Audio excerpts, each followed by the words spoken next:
Hey, Don. Hey, Jacob. Do you want to do one of our most fun reoccurring segments of all time that people love and can't get enough of? Which one? Oh, I got that shot. Oh, okay.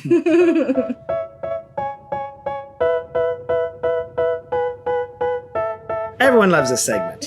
I hope they do. Yeah, at least we like doing it. So this is our segment where we do every little bit where we take a photo we have shown, we have taken, and basically describe how we got that shot. Okay. Hashtag how we got that shot.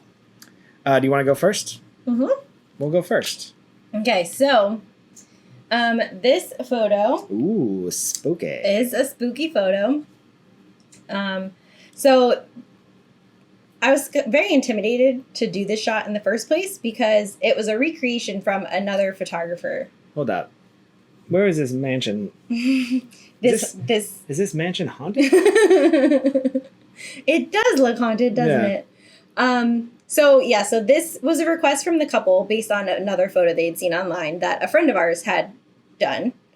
And so I went to Michael and I was like, hey, so my bride next week wants me to do this picture, and you know, I know that that's your shot, so like, would you mind telling me how to do it?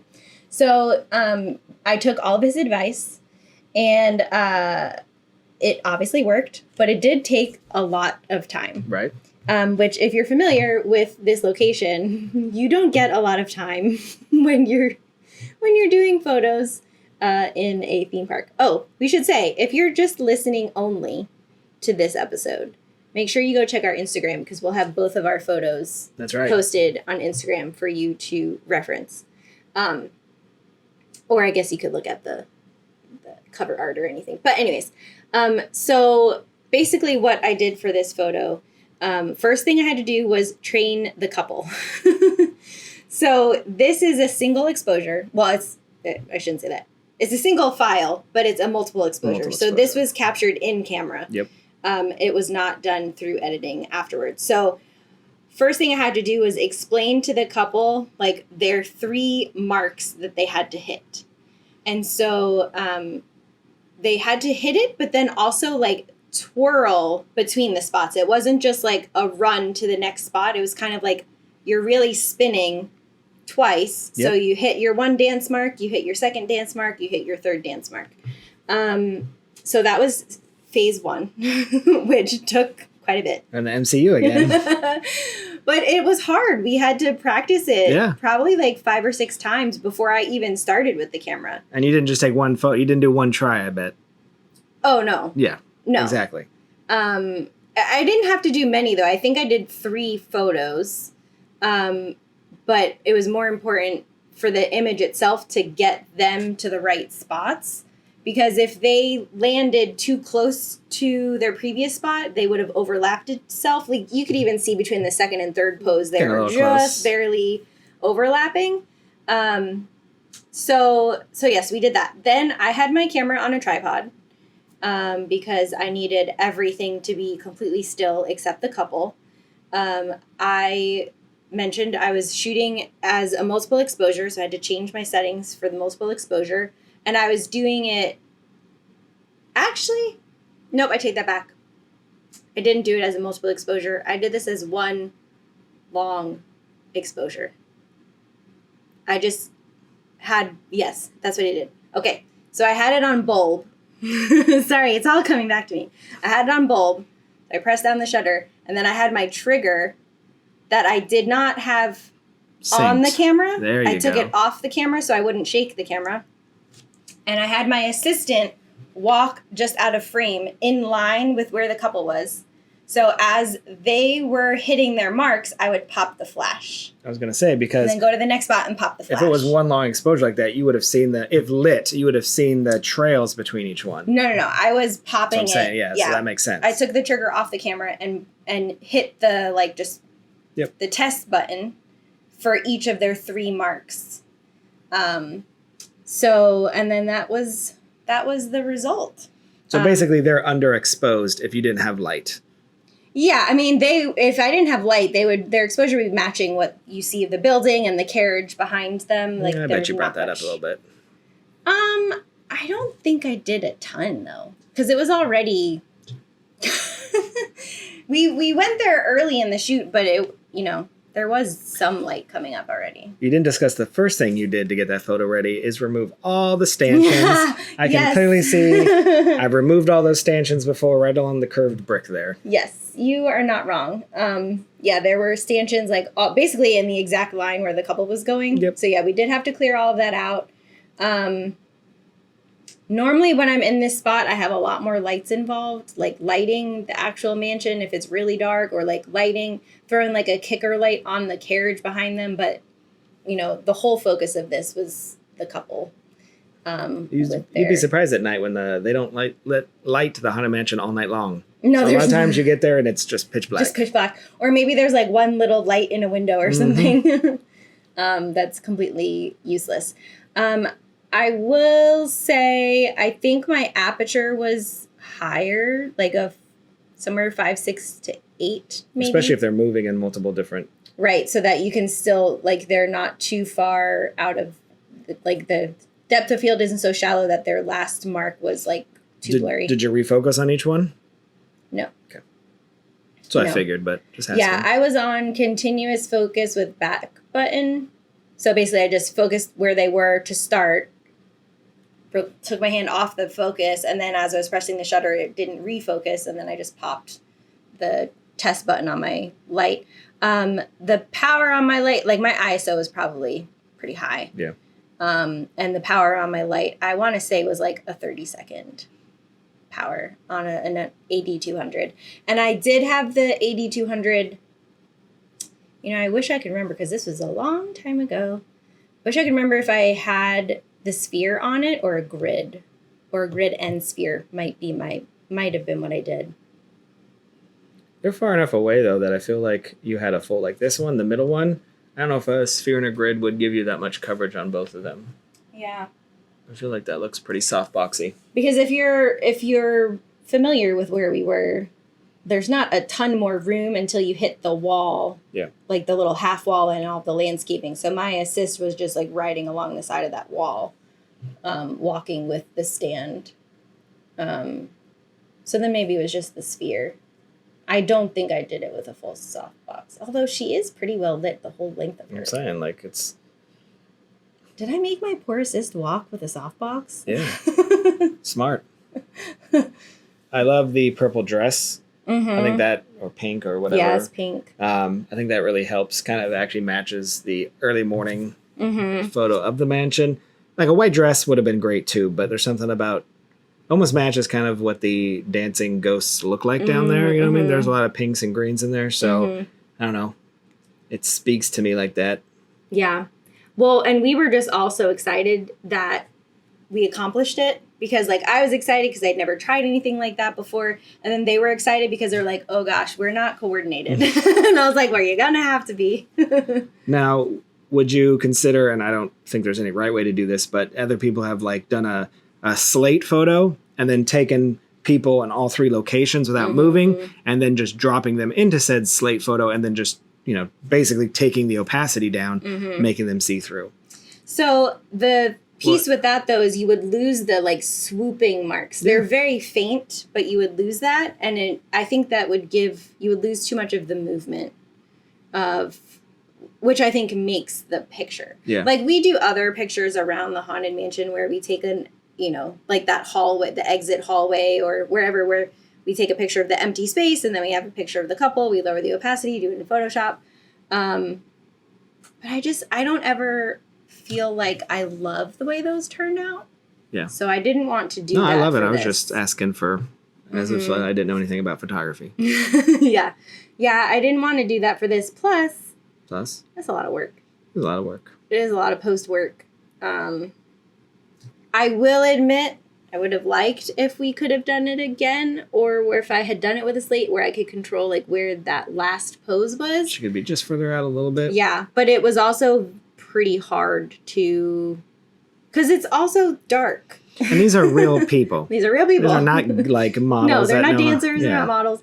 And it was dark, and we were on a time constraint. So, you have to, this was not the only location we were going to. We had a lot more to go to. So I think you and they nailed it. Yeah, we were all very excited to have gotten this. And the other cool thing about doing it the way I did it was like I could show them immediately. That's true too. How it turned out.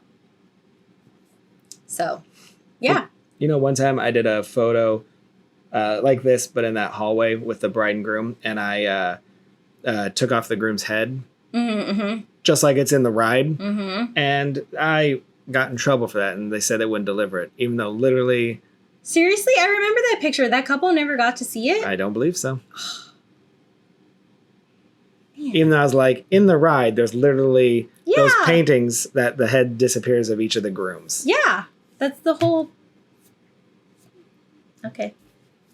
Well. All right. Okay. Yeah, I like it. Well, that's my shot. What do you got? Look at mine. So this is an oldie but a goodie. Mainly I chose this one too because of the story involved as well. So this was taken almost like it was 9 years ago. Jeez, good God. It's crazy. I know. So a lot of people thought this was a drone photo. And you can see it's basically a couple on the wedding pavilion lawn on the side that we never go on. It's on the opposite side of where Picture Point is. And it is from a very high vantage point. Very high. So most people thought it was a drone. One, drones weren't even a thing for that back in there. And two, drones are still not allowed on Disney property. Right. So it is shot from her hotel room and the Grand Floridian DVC wing. And there's only about 3 rooms that this could actually be. That's wild. So the long story short of it is I was actually a second with Chris Weirdo. Shout out Chris Weirdo. And we get to her room, and we know we were in the Grand Floridian, the DVC Tower, which is the one that's really close to the wedding pavilion. And we go up to her room, and we get there. The first thing I notice is that her balcony overlooks, it faces Magic Kingdom, but it's the corner unit. So like all you have to do is look to the right, and that's what you see. And like I said, there's only like a few rooms on that side that have that corner that allow you to see both. So I instantly just was like, what if? But I was a second. So I was, I went to Chris immediately. Well, not me immediately, but I went to him and just said, hey, what do you think of this idea? Because we knew they were getting married at the wedding pavilion. But I didn't want to, one, take away from him as the lead. And two, I don't know the timeline as well as he did. Right. So I don't know if there's even time or if he has so much he needs to do that like... Or how much they've requested. Exactly. Like say they have 1,000 family photos. We don't have a lot of time for wedding photos, or we're doing wedding photos somewhere else. So I didn't want to step on his toes. And I definitely did not say this in front of the bride. So I just kind of went up to him and was like, what do you think? And he was like, that's a great idea. So he was for it. Because the thing would be is like, hey, one of us would have to physically leave the wedding pavilion and go up into the room and shoot this. So when did this happen? This happened after family photos. This is during the newlywed time. Okay. This was not pre-ceremony. And he was even like, dude, this is your thing. You shoot it. I was like, okay. But now remember, we still haven't even talked to the bride about this. Does she want it? Does she want someone to go to her room? Because she would have to give me or us the key. So when the time was right, we were on the balcony and we just kind of showed her, and we were just, obviously we get very excited and we're just like, this is a shot that no one would have. Like this is a once in a lifetime shot. And she was totally on board. So she gave me her room key, like trusted me, all that stuff. We go down to the regular grand stuff. We do photos with the bride on the staircase, the groom over there. Then we go to the wedding pavilion. They have their ceremony. We do family portraits inside. We go to Picture Point to do those. And then we come back outside. And so I think I left a little bit early during family portraits to go up there. And I go up to their room. Chris brings them out there. We didn't have, we had phones, but it was hard to like communicate. And he's actually holding a light. Oh, I was going to ask. So they're lit this way. And I just photoshopped him out. Oh. Because again, it was actually, even though it doesn't look like that, it was noon probably and bright. I think there was a cloud that had luckily came by. But so I needed to give them some pop because they were in a pretty dark shadow and all that dark greenery around. So I just needed a little kick of light. So he held the light for me. So your trigger worked all the way from the DVC building? Shout out Go Docs. Wow. Yeah. That's incredible. That was another question I had. All the way down there. And so I took a few, but like we didn't have a lot of time as well. Plus I had to run back down and all that stuff. So that's the only photo we did. We didn't do any other kind of combinations because of just time and the amount. But Disney Weddings reposted it and it went pretty viral for a while because everyone was like, how do you get that shot? And of course there was some then kickback of like, why would you do that? Now everybody wants that photo. And I was like, it's okay to show a once in a lifetime thing. And if they want that photo, you can tell them how to get it. Book that room and have your wedding at the wedding pavilion. Yep. Wow. But yeah, that was mainly the whole story behind it and me being excited something. But as the second, I didn't want to step on the lead's toes. He knew the timeline better. He knew the photos he needed to get that were important. So I did not go to him with say, I want to do this shot. It was what do you think of this shot? And I was actually fully willing to let him do it. Like I was fully willing to be like, dude, you stay up here and I'll go down there. And I think we originally discussed was just doing it then. Like we just take the bride there now, like for her photos. And then somehow along the way, it was like, well, what if we do it after the ceremony when he got on board and but he literally said, he was like, this was your idea. This is your shot. Which was pretty cool. Yeah. And I'd be the same way as a lead. Like if it was truly a good shot, I'd be like, it's yours. Yeah. And then of course, again, not telling the bride, we discussed it. And then coming to the bride as a team and being like, what do you think of this? Not opposed to as, do you want to do this? Right. Because it did probably take away maybe 5 to 10 minutes of other newlywed photos. And you can get a lot of photos in those, in those minutes for me running up there. The good news is, like I said, I did run ahead and get up there and was ready to go. Exposure set. So they came out right there. Chris posed them. I was on the phone like, this way a little bit, this way. I wanted him forward more. But if you remember here, that's actually a very big hill. Yeah. And now I believe they have the ropes. They have all the do not enter. I wouldn't even know because I never go to that side of the wedding pavilion. And now that you can't really use photos from the beach at the Grand for anything. I mean, you can, but like the ropes are all there too. Yeah. I don't know what that looks like now. So. I couldn't tell you. So it was just, he was like, hey, if I get any further, I think they're going to be on an angle. They could trip. And so we're like, no, that's fine. And I said, it was a once. No one else has that shot. I've never seen it anywhere else ever. It's so cool. And we talk a lot about like some couples not wanting like photos of themselves on their walls and like what a great option for them to have this like artwork on their wall that they're included in. And it's meaningful because it's, where they got married and everything, but, it's not a close-up of their faces to feel awkward about hanging. And that's how I got that shot. Shout out Chris Weirdo. So if you're new around here, we've done this 2 other times. 2 other times. So you can go back and look at some previous episodes. If you're watching on YouTube, we'll have this on a playlist for how we got that shot. Also, if you follow us on all the social medias and you ever see a photo that you like, reach out to us. Be like, hey, I saw this photo that you took, a few months ago. This one here. How'd you do that? We'll gladly put it in the next episode. Yeah, for sure. Cool. All right. Well. So what did you not shoot this week? Y'all, it's summer. That's right. There I am. And summer means. Yeah. Well, summer is always slow for us, especially in Central Florida. But then it's also extra summer. It is extra summer. Let's just say I went from I think I had 20 jobs in May. I think I have 4 in June. And you're about to talk to 2 of them right now? No, just one. Oh, okay. Just one.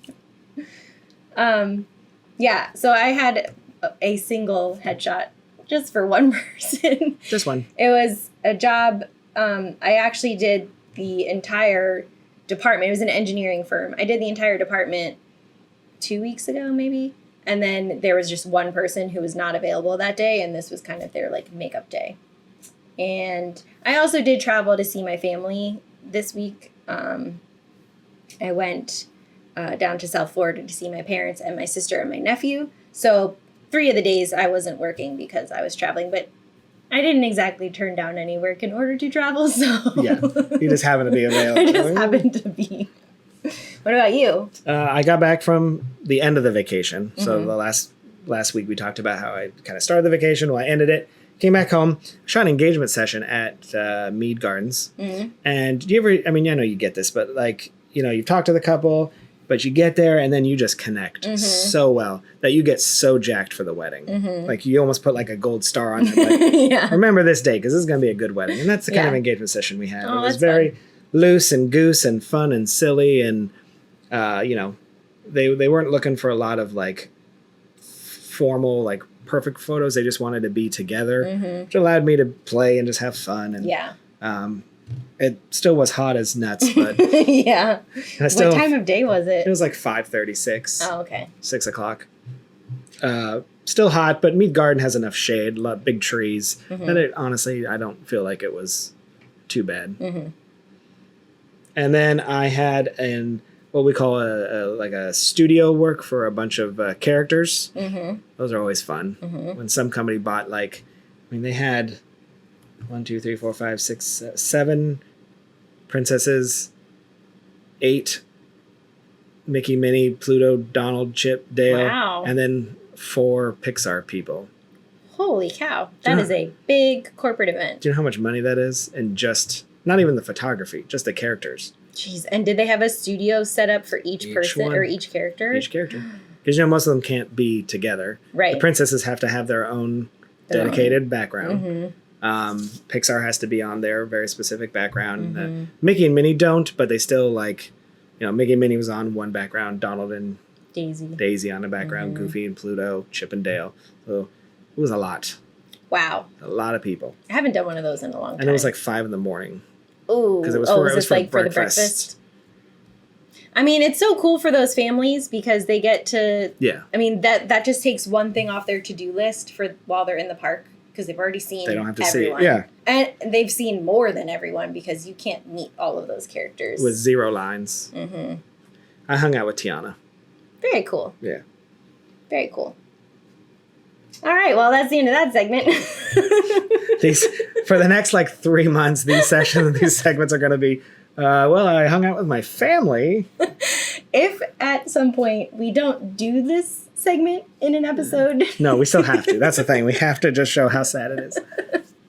I have another vacation coming up in July, so that'll be a whole week. And then I got no more excuses. cool. Cool. Well, what are we talking about? Not photography. Oh, so what are you currently watching? Well, I got lots of spare time. So, These do go hand in hand very nicely. am I starting here? Yeah, go ahead. All right. So we're currently watching. We just finished The Last of Us Part 2 because we were so behind because of May being so bonkers crazy that we were way behind. The Last of Us, as we may know, is my favorite game. The show is fantastic. It's great. The only problem I have with it is since you know the game and they're following it exactly almost to the T, which they should because the game story is that good, there's not really any surprises. Yeah, they do a few little swervy swerves here, or they cut some stuff out here, but for the most part, I was like, well, yeah, that's what happened in the game. But it's so good Yeah. that, you know, and I really wish I was watching it with someone who hadn't seen the game because the game was so good. My wife actually watched me play the game, both games, like a movie, because it is basically a movie. So there's no one I could watch to like, To be excited about their yeah, enjoyment. like watch Yeah. when especially in this new season, there's a major thing that happens in the second episode, like life changing in the whole. There was another moment in the game where in the first season, there was a moment in the finale where I was just like, no, like I just refused to accept what like I had to do in the game. Like I just sat there for like 40 minutes going like, I can't. Well, and then in the second season, in the very beginning, there is a major event that happens that you're just like, no way. There's no one I would love to watch someone and just be like, I'm like, what are you looking at me for? Watch what happens. That's how my friend was when she and I went to see Wicked. She had already seen it, and it was my first time. And right before they, like, when they get to Oz and then the players are doing the play and there's the surprise of who's in the play on the stage. Yeah. She, like, I saw it happen and I turned to her and she was already just, like, staring at me like this, like, so excited to see me. So we finally finished that. We are watching this new show. It's a new show on Netflix called Four Seasons. It's written and made by Tina Fey. So already there. Uh-huh. Will Forte is in it. Okay. Steve Carell is in it. Okay. And Have I not heard of this? I know. Well, we started watching it because of that lineup. And it is about 3 couples who are all their ages, right? That have been married for like 20 years. And they're all 3 best friends. And I guess every season or every year they go on like a group vacation. And this year they're at Steve Carell's like lake house as their vacation. And he is going to divorce his wife. He tells him that. And so now there's the fallout. So far, it's not as funny as I thought it would be with that cast. lineup. But like, I think it's, it's going to get there. And I'm only a few episodes in, and they're only 30 minutes. So it's a sitcom. I think it's like 8 to 10 episodes, and they've already been renewed for season 2. Nice. So whatever at least happens is good enough for them to be like, here's more episodes. Okay. So I would definitely check it out. At least, I'm still waiting for some more funny. Seems to be a little bit more dramatic. There's funny moments, but maybe I'm, wanting Office 30 Rock. Yeah. And that's fine. It doesn't need to be that. You kind of expect. I know. And then finally, this is what my wife is watching. So I started watching it, and I'm not really into it, but I'm totally into it. It's an HGTV show called Rock the Block. And it's like they use all their stars, like 4 of their stars at a time. And they come in and they all work on a house. Okay. So the first season, they worked on like different houses, and their goal is to like whoever creates the most resale value wins. But I was like, they're all doing different houses. I'm on season 3 now with my wife. They're actually like in a development. They're all working on the same house, like cookie cutter next to each other, next to each next to her. So it's like 4 cookie cutter houses in a row. But then there's so many things, like they're adding, bathrooms, they're adding square footage, they're adding apartments over the garages and things like that. And every week is like, today you're doing the spare or the primary bathroom or the primary bedroom. Today you're doing the kitchen. Obviously they're working at it all at one time, but for that episode, that's what they're focused on. I kind of want to watch this show. It's actually kind of interesting to see what each one does differently and what you're like, well, I like that better. I like this better. And I like that design. We need some inspiration for our kitchen. Rock the Block. Apparently there's like 6 seasons of it. We're only on season 3. Where can you watch this? HGTV. Or do you have Max? No. It's all on Max. Yeah. Or HBO Max. Whatever they're Whatever renaming it's HBO Max, HBO Max, Max again? again. Okay. Well, you should watch it. Okay. I'd give you my password, but on HBO I already have like 3 passwords out on that one. So if HBO's watching. Yeah, maybe next time I'm at my parents' house, I can go through HGTV and find it. Rock the Block. Okay. Cool. Well, we are in a bit of a TV show slump after watching Andor. We haven't gotten back into something new. So we've just been doing a bunch of movies. So we actually just, what's today? 2 days ago, went to see Lilo and Stitch. Our realtor that helped us find this house, they do like 5 events a year, but every summer they do a movie night. So they rent out an entire theater. Well, they rent out like multiple theaters. And I have a story. Just continue. Okay. The crazy thing is our movie was starting at 7:15 and we were like rushing to get there. So we get in at 7 and we go into the theater they told us we were assigned to, and it was completely empty. It was just me and Ryan. We only ended up having like 20 people in our theater because they filled, they did theaters for Mission Impossible and for Lilo and Stitch. So they just filled the first ones completely, I guess, to determine if they even needed to roll over to another Gotcha. one. So we were like the rollover into the next theater. So we literally had maybe 25 people in the whole theater with us. That sounds fantastic. It was great. We got our pick of seats. We get free popcorn, free drinks. It was super fun. But I haven't seen the original Lilo and Stitch in like many, many years. So it was not fresh enough for me to compare it. But I liked it just, as a standalone movie. I thought it was good. My daughter saw it. Yeah. I didn't see it. She saw it. She said it was good. She liked it. Well, we definitely wanted to see that over Mission Impossible 1700. Yeah. It's the last one. Until the next one. Sure. I was like, did he die in it? No. And there'll be another one. Exactly.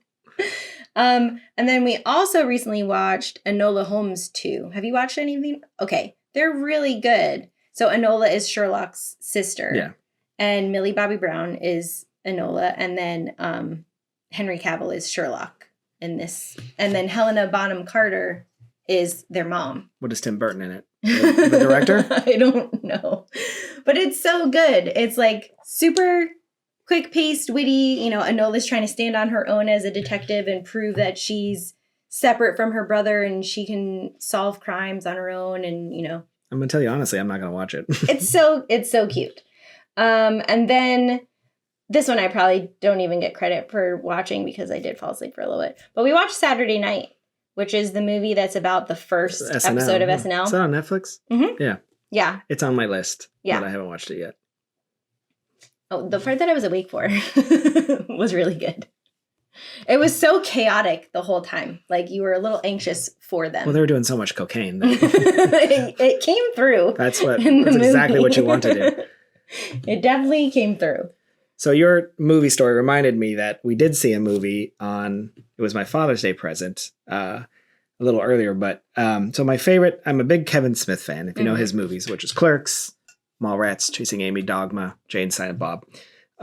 So Dogma is my favorite movie of his. Mm-hmm. Dogma stars Ben Affleck and Matt Damon as babies who are angels who've been kicked out of heaven who are trying to get back into heaven. Mm-hmm. And it's so good. It's so funny. So many good religious kind of everything wrapped up. So for the longest time, Dogma has not been available because it was still owned by Harvey Weinstein.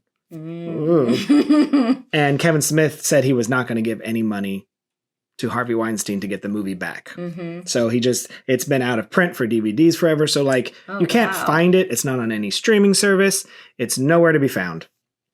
Well, earlier this year, or a couple months ago, apparently Weinstein had sold a bunch of movies to like a group that just, you know, I don't know if they collected, it was like a debt collection or something, but they had the movie. So Kevin Smith bought it back from the company, so he wasn't giving his money to Weinstein. So he got the movie back. And so for the last month, he went on a tour of bringing Dogma back because it's also its 25th anniversary. Whoa. And it sucked, though, because he was going from movie theater to movie theater where you could buy tickets to it, watch the show, and then he would do a Q&A after. And he came to Disney Springs to do one, but it was when we were in Disneyland. Oh, no. So I was like total bummed. But it's okay because then they re-released the movie like to theaters. Mm-hmm. So I really wanted to see it again in theaters. They had it. I remember checking the day it was released. It was like a Thursday and it was in like all the AMCs, but we couldn't make it because of the weekend. But I think Sunday or Monday. When was Father's Day? It was Sunday. So it was the day after. It was like Monday or something. We were both off and I was like, well, let's go. Well, by that time I'd already been out of theaters because not many people are going to see a 25-year-old movie. And it was only playing in one theater in Orlando. And I don't know if you've been to Fashion Square Mall in a long fucking time, but holy shit. Would I not recommend going to a 9 p.m. showing of Dogma at Fashion Square Cinemas, where we couldn't even find the entrance? You had to park on the top floor of the parking garage, which were like handmade signs that I was like, this is really just for us to be murdered. And then you go, and Fashion Square Mall is an old mall kind of near downtown Orlando, if you don't know, that is empty. Yeah, and falling apart from what I could tell. The National Entrepreneur Center is in there, and I'm not sure what else is actually a movie theater in there. And not even, it's called Premier Cinemas. Not even like and so you go into the mall portion, like there's a tunnel that still like lets you through. And we're talking ceilings are falling. There's water damage everywhere. Oh my gosh. And then you go into the mall, no AC in the mall at all. Because I assume they're just like, well, we're not going to run it because no one's in there. So you could tell, I'm like, there's probably mold everywhere. Wild. You walk over to the cinema, which on the same level, at least the cinema had air conditioning. And we go there and, you know, there's people working and we go and only people in the movie theater, only people in the movie, that theater, not just, I'm not talking about our theater, but the entire, I didn't see another single person. I was like, we're going to die here. Do you think that's like the only movie they could afford to run? No, they had Mission Impossible. They had like 10 screens. They had all the major movies, but they were showing Dogma. Mm-hmm. And I want to see it because they also did the Q&As that they did do. He filmed some and put them at the end. Oh, that's cool. So we watched Dogma by ourselves. And this movie theater was so old that like the screen, it's an older movie, so it's shot on film. Mm-hmm. So it was a different aspect ratio, and they didn't have the projector. So the screen was actually, like, stuff was cut off. Like, not too much, but like a wide shot would be, a little closer. It was still watchable. Like, nothing of value was, Right. like, you couldn't not enjoy the movie, but I was just like, it was $9 at least. And then, the movie was an hour and a half, plus then the hour-long Q&A to watch him talk about Dogma. So we didn't leave until, like, midnight. Oh my God. There was, like, nobody there. It was the scariest thing I've ever done in my life. And it was totally worth it, because Dogma is great. Oh, man. So I totally forgot. I've already, like, put it out of my memory. Yeah, the only time I go down there is for the National Entrepreneur Center. We, like... Don't go there at night. Yeah, no, I have not done that. Jesus. Mm-mm. The signs say, go park at the top of the parking garage. What? Handwritten. Yeah. With like a bloody handprint, like this way. Oh, man. So, but you know what? Thanks to my wife. That was my Father's Day present. I got to see Dogma in the theaters again. That's cool. But it's going to be re-released on all the streamings, and I will purchase it because it's a great movie. I'm actually kind of wondering if we have it on DVD here. I had it on DVD. I had the super deluxe one. I eventually got rid of my DVDs, but I'm kind of bummed that I got rid of that one. Mm-hmm. And it's still funny, man. We like laugh out loud in the theater funny. Just the two of you. Just the two of us. That's crazy. Yeah. But I just knew that not only were we the only ones at theater, I knew we were the only people in the entire thing. I feel bad for the workers. Like, how do you... I know. And then you have to leave, like... How are they even open? Beats me. So- I mean, Monday's not a typical day. I'm sure the weekend. But how are you is still open busier. when you're not even, like... I'm not going to that mall ever again, so I'm definitely not going to that theater ever again. Yeah. I don't know. It's wild. Wild, wild, wild. Speaking of $9 movies, though, Oh. we went to Cast Connection yesterday, and they're selling, like, $9 Regal tickets. Not AMC? Well, they had AMC, too. Oh, okay. But Regal is closer for us. How much restrictions are? Is it good for anything? Yeah, I'm pretty sure. Because we bought them last time for AMC, and it was open. You just plug it in and you pick your movie, and that was it. 'Cause a lot of You times just have to those- pay the convenience fee if you get book the it. fuck outta here. If you book it online. Well, I used to those like $9 tickets would be like, yeah, but they're not good for any first run movies or Dogma or. No, I don't. I think it's for anything. All right. The AMC one was. I guess we'll find out if the Regal one is. But we got enough so we could see Fantastic Four and Superman this summer. Nice. So. I should probably go do that then. Mm-hmm. They didn't have a ton left. Oh, they have so many quantities? Well, because it's literally paper tickets. So the cashier had to like call her manager over to bring like a lockbox, unlock the lockbox, and count out the paper tickets. And there wasn't a ton in there, but they were selling AMC tickets, Regal tickets, and then AMC snack and AMC drink tickets. They do it just. But those were like I should know this. $4.25 Do they each. do those like every once in a while, or is it Well, always there? So apparently it's like a cool thing to happen to catch, but I've only been to Cast Connection twice. Yeah, me too. And they've had it both times. So I don't Okay. know. But it was a big deal. Like the last time we went, the workers, like the cashiers were like making a big deal out of it. No, but there wasn't like signs or something online. No, not Okay. online. Yeah, I would be like, all right, I have to go check it out. Mm-hmm. Go buy a big bag of chicken tenders for $8. They had those too. Okay, good. So, okay. We have to end these better. Yeah, we've been given some feedback Yeah. on ending them better. We'll beat that out. So, So do you want to tell everyone what we'll be talking about next episode? yes, next week we will be talking about. We will be talking about tips for phone photography. That is right. Yeah. See you then. Bye. Bye.